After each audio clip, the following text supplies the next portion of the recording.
And hello everyone, we are going to be going over the Inaros Prime Access today, which also comes with the Panthera and Prime. We'll start out by taking a quick look at it, giving it a little 360 rotation there. I should probably change that so it's not that color, but hey, whatever. Alright, so we'll take a quick peek here. I did throw some minor builds on these. This is a dummy Inaros build, which is designed specifically just to tank damage. If you do have primed vigor, you can throw that on there. I don't have it. It will actually fit, but of course you are going to need an Umbral Forma for this build. I would recommend it since this will make him pretty tanky, and also will give you a massive crit boost to your melee, which is going to be from the Gladiator set. You'll also have this, you can optionally swap this out if you don't like having your energy drained instead of health, but the way I figure it is that you shouldn't be running into health issues and having the extra 10% critical chance per combo multiplier, being that we're going to be running Naramon with this setup, which I should probably correct that.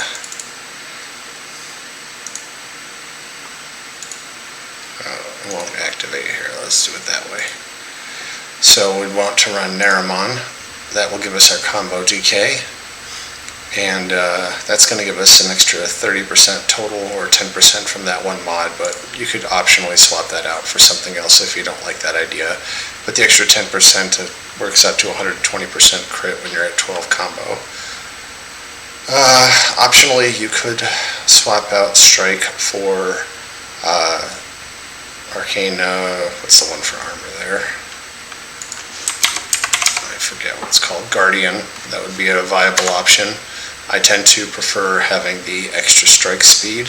The reason being is that while we could stack more health on here and things of that nature, ultimately the damage output is going to be contributing greatly to our survival in late runs where we're doing 2+ hours of arbitration and that sort of thing.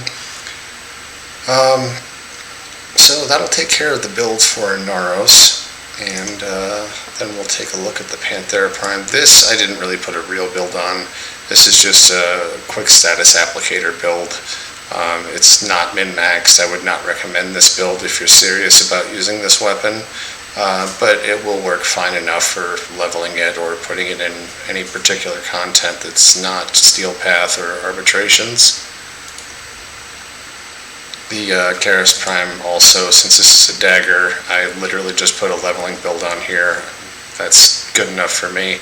I probably will never use a dagger, but as you know, most of the melee weapons are built the same. This one, not too much different.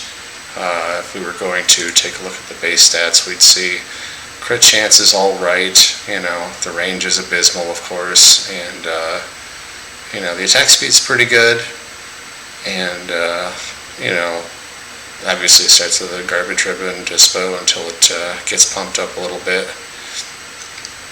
But the main thing here is that we're going to have a base of toxin, and that's going to give us even more toxin damage, so that will work out quite well with Prime Fever Strike and allow us to do any kind of toxin combos that we want for elemental damage. But again, it's a dagger, so unless you're really into daggers, there's not much reason to use them. There are a couple builds that might rely on them, but for the most part, not so much. So let's take a look at some of the primed accessories here. We'll start with the Donna because that's the nice big one there. And where is that bad boy? I believe this is it. Yeah, that's the one. I personally am not that into this.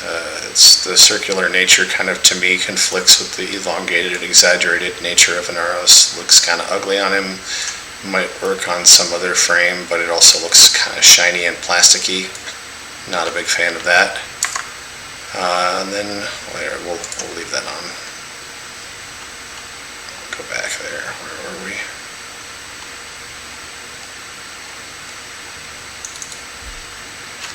Okay, and then we will head over to the attachments because he comes with a Prime armor set,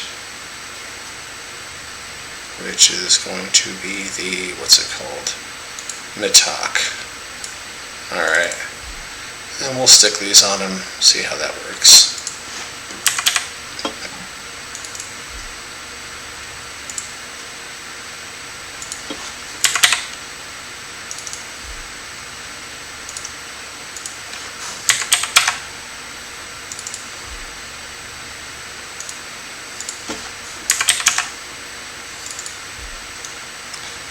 So these are all kind of like pseudo-Ankh shapes. It kind of reminds me a little bit of the Harkonnen set in the way that it's kind of round but also pokey, which is something that I don't really like. Again, same kind of notion with the round Siandana. I'm not really a giant fan of this armor set, but of course it's to taste. You may like it, you may not. I did leave it on him, although I believe I changed the Siandana. So let's go ahead and throw some what I actually used on here. I went with the Ramses head. We kept the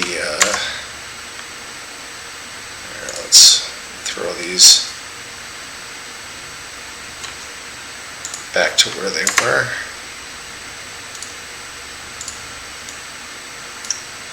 We use the Tang dagger skin because that just looks really beast with that little black edge there. I think that looks pretty cool. But yeah, we did that, and for the appearance we went with, I really like this, what was it called, the Jotunheim on him. Again, this one looks a little plasticky and shiny too, but again, it doesn't really look, the harsh lighting in here kind of makes it worse. It won't look that way so much inside of a mission. I threw the flame ephemera on him because, you know, it kind of gives off this orange glowy vibe, which I feel like is good, but once I grab that steel path ephemera with the ghostly visages whirling around, I'll probably throw that on him. Not that I will be using Inaros a whole bunch. Inaros tends to be pretty good for newer players that are going to be running in arbitrations and things of that nature. You could also use Valkyr or Rhino for that, you know, or really any easy to run tank frame, but Inaros is kind of the dummy frame in that you don't really need to know how to use anything with him in order to be able to just tank a ton of damage and smack things with your melee. Now, if you want to get crazy, you know, and use a little bit of your abilities here, you know, we've got the Desiccation, that's just your Sandblast.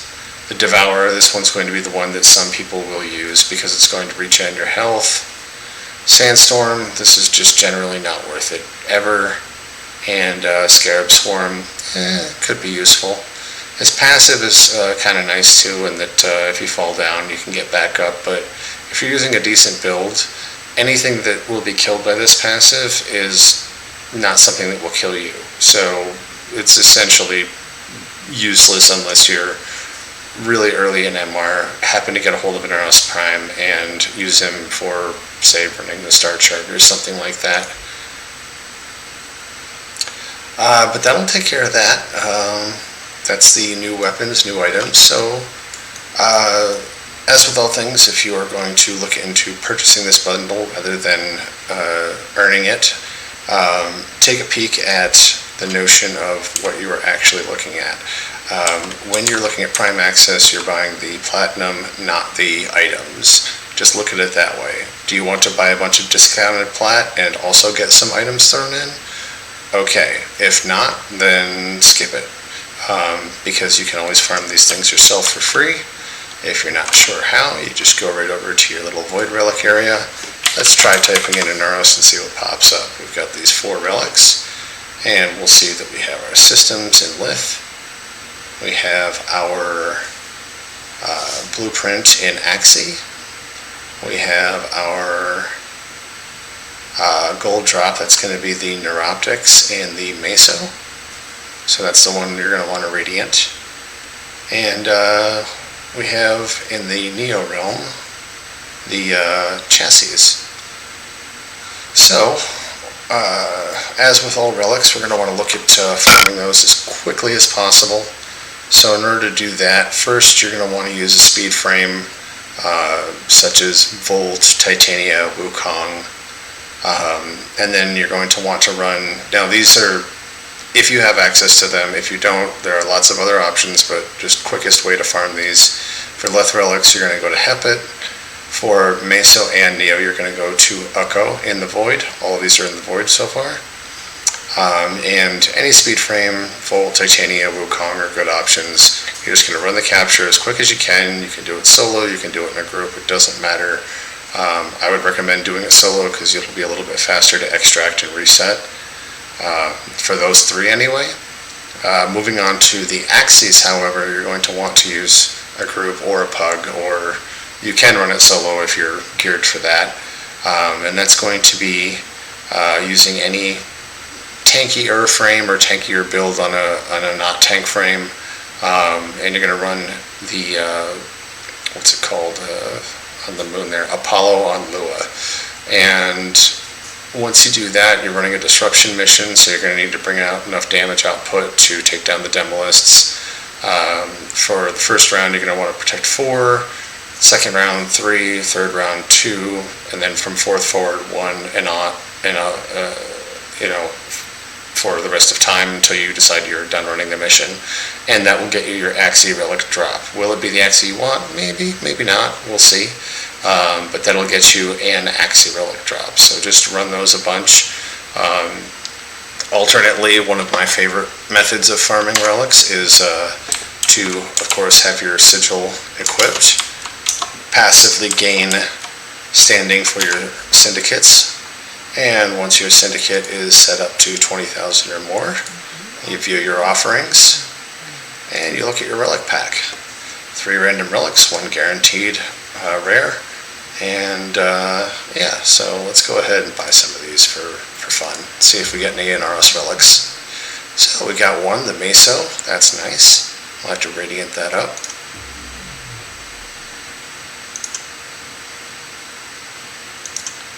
And there we go. So that will be your fastest way of getting relics, because you can earn them while you are doing other things.